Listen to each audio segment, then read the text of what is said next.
Olá, pessoal! Estamos aqui para a nossa primeira videoaula sobre o capítulo 4, Primeiro Reinado. Eu vou recapitular com vocês parte do que já foi explicado, uma boa parte do que já foi explicado, será a nossa parte 1.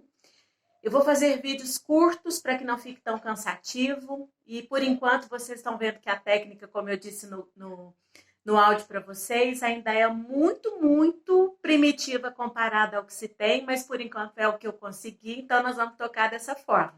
Vocês vão perceber que à medida que eu me afasto para vocês visualizarem melhor a tela, fica mais nítido para vocês. Quando eu for falar, à medida que eu falar, eu chego, centralizo e aí vocês vão me ver melhor, tá? Então nós vamos começar falando de Primeiro Reinado, recapitulando que quando nós falamos de Primeiro Reinado, nós estamos falando de uma fase regencial provisória, no qual nós tínhamos Dom João VI reinando no Brasil colônia de Portugal. E um Dom João VI que nós já sabemos que veio fugido de Portugal por conta das invasões napoleônicas, já que o Dom João optou por não aceitar o bloqueio continental. Tá, fugiu, chegou às pressas aqui em 1808, se instalou no Rio de Janeiro, e aí, a partir do momento que ele aqui ficou até 1821, quando então, lá em Portugal, estourou uma revolução. Demorou, mas estourou. E aí, essa revolução, que é a chamada Revolução Liberal do Porto, fez com que ou Dom João voltasse para assumir o trono português, ou ele perderia o trono. Como Dom João não queria perder nenhuma coisa nem outra, ele pensou e falou, eu vou, mas deixa um regente no Brasil, para que esse regente, o meu sucessor, esteja aqui no Brasil e comande o Brasil, e aí eu consigo administrar isso à distância. Pois bem, revolução, mudança, transformação, que no caso foi política. Dom João VI volta para Portugal, deixa o filho aqui, Dom Pedro I, Pedro de Alcântara, e aí instala-se o Primeiro Reinado no Brasil, que vai de 1821, oficialmente, até 1830. Falar de Dom Pedro I é falar de um monarca austero, é falar de um monarca onipresente, é falar de um monarca que abusava dos poderes e não era muito simpático no Brasil, ok? Ainda colônia.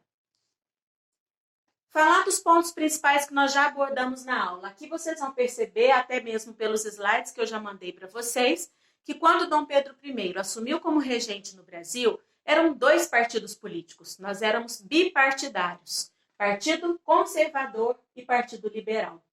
O Partido dos Conservadores era um partido que portugueses comandavam e muitas vezes portugueses que exigiam que ele, Dom Pedro, voltasse para Portugal.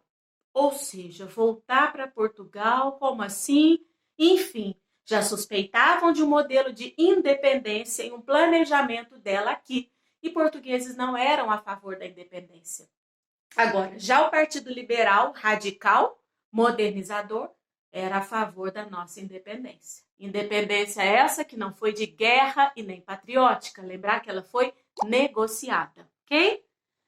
A partir do momento que a maioria dos portugueses queriam que ele, Dom João, que ele, Dom Pedro, voltasse para Portugal, ele foi ameaçado, ele teria que voltar. E aí, volto ou não volto? Fico no Brasil ou não fico no Brasil?